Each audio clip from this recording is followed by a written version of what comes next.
Welcome back to MarketHub, everyone. I'm Avery, and today I'm joined by Diana, our lead product strategist.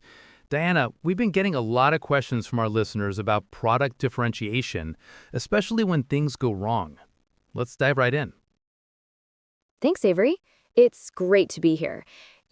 Product differentiation has become more crucial than ever, especially in today's saturated markets. But what many companies overlook is how they handle defective or expired products. And that's actually a huge opportunity for differentiation. That's fascinating. Most people think of differentiation in terms of features, pricing, or branding. You're saying the way we handle failures can actually set us apart? Absolutely. Think about it.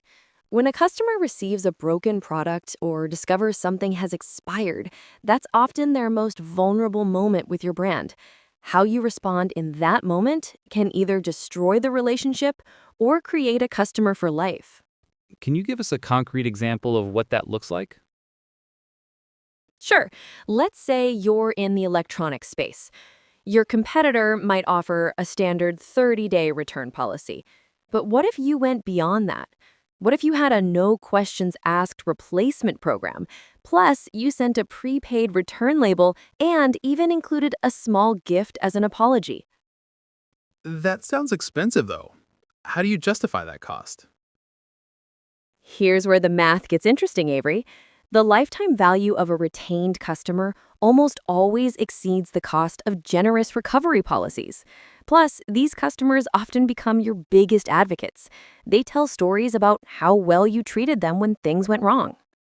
So you're turning a negative experience into a marketing opportunity. Exactly. But it goes deeper than that. The key is to identify different types of product failures and create specific recovery strategies for each. Not all defects are created equal. Walk me through that. What are the main categories you see? I typically break it down into 4 categories. First, you have manufacturing defects, things that were broken from the start. Second, shipping damage, products that got damaged in transit. Third, expiration issues, particularly relevant for food, cosmetics, and pharmaceuticals. And fourth, what I call expectation mismatches, when the product works fine but doesn't meet customer expectations. And each of these requires a different approach? Completely different.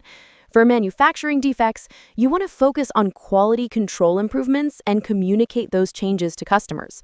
For shipping damage, you might partner with better carriers or improve packaging. For expiration issues, it's about inventory management and clear date labeling. What about those expectation mismatches? Those seem tricky to handle. They are, but they're also the most valuable for learning. When customers say, "This isn't what I expected," that's direct feedback about your marketing, product descriptions, or even product design itself. Smart companies use this data to refine their entire customer journey. Let's get practical for our listeners. If someone discovers they have a significant number of defective products in their inventory, what's the first step? Stop selling them immediately. That's non-negotiable. Then you need to assess the scope. Is this a batch issue, a systemic problem, or isolated incidents? Your response strategy depends entirely on that assessment. And what about products that are approaching expiration? How do you handle that proactively? This is where dynamic pricing and strategic partnerships become crucial. You can create flash sales for products approaching expiration, partner with discount retailers, or even donate products for tax benefits while building community goodwill. Diana, I've heard you talk about recovery innovation before. What does that mean? Recovery innovation is about turning your defect management process into a competitive advantage. Instead of just fixing problems, you innovate around the entire recovery experience. Some companies have created apps where customers can instantly report issues and track their replacement in real time. That sounds like it requires significant investment in technology. It can, but it doesn't have to be high-tech. I know a small bakery that started hand-delivering replacement items when their products didn't meet standards. It cost more in labor, but their customer retention rate went through the roof.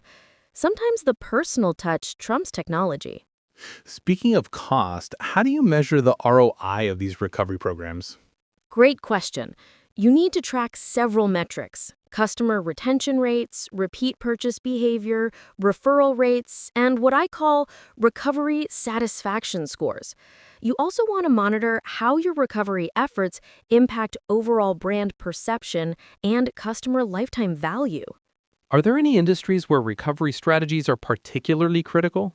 Food and beverage is obvious because of safety concerns, but I'd also say luxury goods, where brand perception is everything, and subscription services, where one bad experience can lead to immediate cancellation. In these sectors, your recovery strategy isn't just customer service, it's business survival. Let's talk about communication.